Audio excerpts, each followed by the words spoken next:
แนะนำนะครับการทำดอกกุญแจพับใน Toyota Vigo นะครับตัวนี้ดอกเก่าเป็น3ปุ่มนะครับ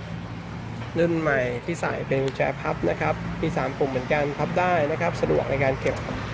นะครับเดี๋ยวเรามาดูวิธีการลงนะครับว่าจะลงรีโมทยังไง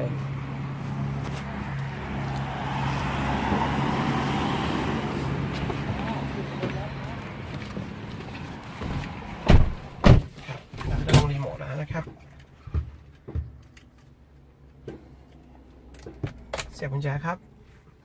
รอสักครู่นะครับ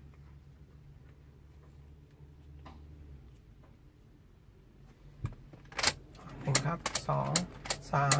4 5ครับเปิดปิดออฟครับเปิดออนครับปิดออฟครับกดล็อกคลายล็อกนะครับโอเคครับกุญแจตอบรับแล้วครับ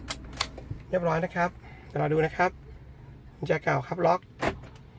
คลายล็อกครับกุญแจใหม่ครับล็อกครับคลายล็อกครับเรียบร้อยนะครับสนใจทำกุญแจพับนะครับสอบถามรายละเอียดมาได้ที่หน้าแดมครับ0812811259ครับขอบคุณมากครับ